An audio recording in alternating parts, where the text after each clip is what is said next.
যারা বর্তমানে ওলি আল্লাহ মানে না, মাজার মানে না, পীর মানে না, তাদের বড় হুজুরের দলিল, এই দলিলে লেখা হয়েছে রে বন্ধু, বিপদে পড়ে আরব সাগরে হজ করতে গিয়ে বিপদে পড়ে আল্লাহকে স্মরণ করেছে, জাহাজটা উদ্ধার করতে তাদের পীর সাহেব গেছে। সুবহানাল্লাহ বলেন। তাদের মুর্শিদ গিয়া জাহাজ পার করছে। খুব মনোযোগ। এখন সুন্নি জামাতের দলিল আসেন। 2 লক্ষ হাদিসের হাফেজ আল্লামা জালালউদ্দিন সৈয়দী, ছোট্ট আলেম নয়, 2 লক্ষ হাদিসের হাফেজ আল্লামা জালালউদ্দিন সৈয়দী সরকে সুদূর নামে একটা কিতাব লিখেছে। এই কিতাবের মধ্যে উপস্থাপন করেছে হযরতে আবুল হাসেম হেরকানি রহমাতুল্লাহি আলাইহি 8 জন মুরিদ 8টা মালের বস্তা নিয়ে যাইতেছে। ওই যুগে যানবাহন ছিল না, পায়ে খেটে খেটে এক স্থান থেকে আরেক স্থানে চলে যেতে হচ্ছে। এক বাজার থেকে আরেক বাজারে গেছে, যাওয়ার পথে 8 জন মুরিদে কইতেছে, বাবাজি চলার পথে বিপদ আপদ হইতেই পারে, মুসিবত হইতেই পারে, বিপদে পড়লে যেন বাঁচতে পারি, আমাদেরকে একটা দোয়া মন্ত্র শিখাইয়া দেন, আমরা দোয়া মন্ত্র পড়লে যেন বাঁচতে পারি। হযরতে আবুল হাসেন হেরকানি রহমাতুল্লাহি আলাইহি পীর সাহেব বলেন, দোয়া মন্ত্র লাগবে না, মুসিবতে পড়লে আমাকে স্মরণ করিও। জোরে কোন সুবহান।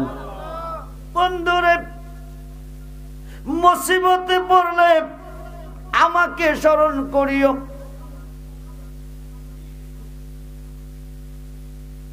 বিপদে পড়লে আমাকে স্মরণ করিও। এই কথা কইয়া বিদায় দিলেন। 8 জন মুরিদে যাইতেছে, আর তারা কইতেছে, কি কইতেছে, বিপদে পড়লে স্মরণ করব আল্লাহরে, বাঁচাবে আল্লাহ। বিপদে পড়লে স্মরণ করব আল্লাহরে, বাঁচাবে আল্লাহ। 7 জনের সিদ্ধান্ত কয়জনের? জোরে বলেন কয়জনের?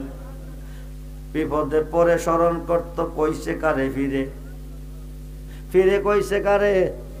ফিরে রে স্মরণ করত। আর মুরিদ করব কারে? আল্লাহরে। একজনের নিয়ত ঠিক রাখছে, 7 জনের নিয়ত বেজাল ঢুকছে।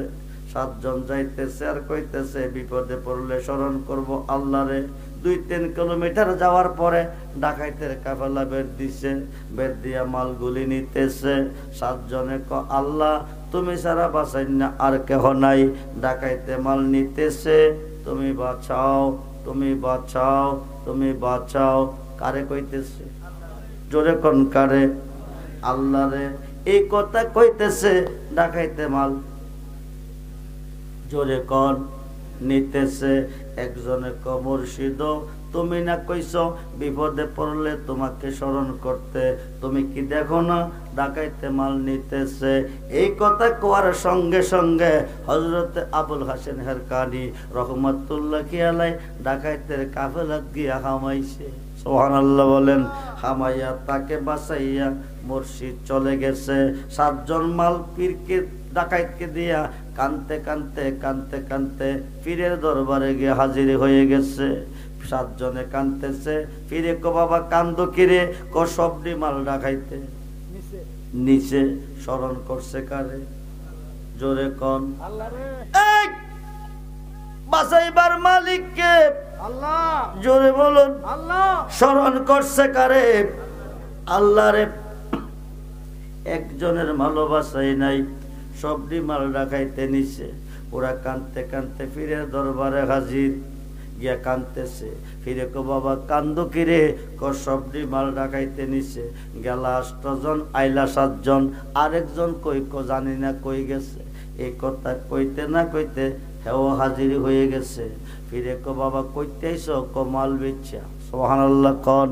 ফিরে কো তুমি কও কি? তুমি কি এদের সাথে ছিলা না? কো ছিলাম। কো এরার মাল নিয়ে গেল, তোমার মাল যে বালা ছেড়ে দিল। আমার মাল কি এমনে ছাড়ছে? ফিরে কো কেমনে ছাড়ছে? ক আমি আপনাকে স্মরণ করছি, আপনি তো গিয়ে আমারে বাঁচাইছেন। সুবহানাল্লাহ বলেন। এখন 7 জনে কথারে কে বাঁচাইছে? ফিরে কথারে আল্লাহ বাঁচাইছে। সুবহানাল্লাহ বলেন। তারে যদি আল্লাহ বাঁচাইয়া থাকে, আমরা যে গলা শুকাইছি আল্লাহকে স্মরণ করে বাঁচাইল না, কারণ কি? ফিরে কো তোমরা ডাইরেক্ট চাইছো। উকিল ছাড়া হাকিম কেস নেয় না, উসিলা ছাড়া আল্লাহরে কইলে আল্লাহ শোনে না। তার চাওয়ার মধ্যে উসিলা আছে, তোমাদের চাওয়ার মধ্যে উসিলা নাই। বন্ধু মনোযোগ, এই আল্লাহর ওলিদের সহবতে গেলে সেকেন্ডে ওলি হয়ে যায়।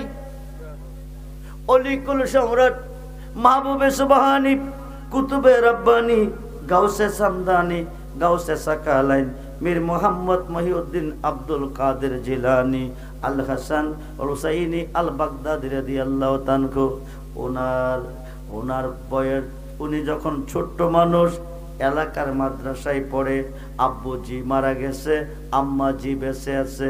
আম্মুজির খায়াত চলতেছে 72 বছর। এলাকার লেখাপড়া শেষ পর্যায়ে, এখন জিলান শহরে পাঠাবে উচ্চ ডিগ্রি লাভ করার জন্য। আমাদের ছেলে মেয়েদের যখন বাংলাদেশের পড়া শেষ হয়ে যায়, তখন আমরা বিদেশ বিরাজ্যে পাঠাই উচ্চ ডিগ্রি পাওয়ার জন্য। হুজুর গাউসে পাকের বাগদাদের শহরে পাঠাচ্ছে উচ্চ ডিগ্রি লাভ করার জন্য। আম্মুজি ওনাকে পাঠাইতে গিয়া 40টা স্বর্ণ মুদ্রা ওনাকে দিলেন খরচ বাবদ। ভূগোলের তলে একটা পকেট বানাইয়া দিয়া আব্বুজি তুমি চলে যাও। একটা বাণিজ্যিক কাফেলার সঙ্গে ওনাকে বিদায় দিলেন। বাণিজ্যিক কাফেলার লোকগুলিরে বলে দিলেন, আমার ছেলে ছোট্ট মানুষ, কোনোদিন বাগদাদের শহরে যাই নাই, তোমাদের সাথে নিয়ে যাও, তাকে বাগদাদের শহরের মাদ্রাসায় পৌঁছিয়ে দিও। এই কথা কইয়া বিদায় দিয়া বাবা সত্য কথা বলবে, মিথ্যা কথা বলবে না, সর্বদা সত্যের উপরে বলবান থাকবে। এ কথা কইয়া বিদায় দিলেন। কিছু দূর পর যাওয়ার পরে 60 জন ডাকাইতে বের দিছে। কয়জন? জোরে কোন কয়জন? 60 জন ডাকাইতে বের দিছে। বাণিজ্যিক কাফেলার মালগুলি লুট করে নিয়ে যাইতেছে। সকলের মালগুলি নিয়ে গেছে। বড় পীরের কাছে কেউ আসে নাই, ছোট্ট মানুষ কেউ জিজ্ঞাসা করে নাই, কিছু আছে কিনা দিবা কি দিবা না তাও বলে নাই। সবাই যখন চলে গেল, গাউসে পাকে ডাক দিল, সুবহানাল্লাহ বলেন। ও আমার বাবাজিরা, আমি যাদের সফর সঙ্গী ছিলাম তাদের মালগুলি আপনারা নিলেন, আমার মালটি কেন নিলেন না? একজন ডাকাইতে এক, তোমার নাম কি? আমার নাম আব্দুল কাদের। তুমি কি বলতে চাও?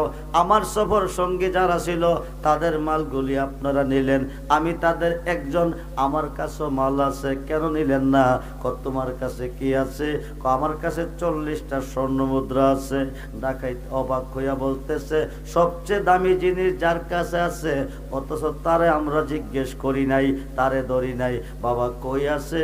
ভূগোলের নিচে পকেটের ভিতরে আছে। ডাকাইতে যেই জায়গাতে রাখছে, না কইলে তো আমরা পাইতাম না। ছেলেটাকে জিজ্ঞাসা করি নাই আছে কিনা, দিব কিনা তাও বলি নাই। ছেলেটা ইচ্ছা করে কে বলল, কইটা আমার আম্মার আদেশ। যেরকম সুবহানাল্লাহ। বন্ধুরে মনোযোগ, হেদায়েত কিভাবে মিলে? কোথায় গেলে হেদায়েত মিলে? কোথায় গেলে আল্লাহ রাজি হয়? কোথায় গেলে আল্লাহর পরিচয় মিলে? কোথায় গেলে আল্লাহ খুশি হয়? আল্লাহর ওলিদের কাছে কেন যেতে হয়? আমরা ওলিদের কাছে কেন যাই? এইবার ডাকাইত নিয়ে গেলেন ডাকাইতের সর্দারের কাছে। ডাকাইতের সর্দার বলতেছে, বাবা তোমার নাম কি? আমার নাম আব্দুল কাদের। তুমি কি বলতে চাও? আমি এটাই বলতে চেয়েছি, আমি যাদের সফর সঙ্গী ছিলাম আপনার লোকেরা তাদের মালগুলি নিল, আমার মালটি কেউ নিল না, আমার কাছে কেউ গেল না। তোমার কাছে কি আছে? 40টা স্বর্ণ মুদ্রা আছে। কোথায় আছে? ভূগোলের নিচে পকেটের ভিতরে আছে। ডাকাইতের সর্দার অবাক হয়ে বলতেছে, আব্দুল কাদের, তুমি যদি না কইতা আমরা পাইতাম না, যে জায়গা রাখছো বিশাল্য পাইতাম না। তুমি ইচ্ছা কইরা কেন কইলা তোমার কাছে মাল আছে? কইটা আমার আম্মার আদেশ। যেরকম সুবহানাল্লাহ।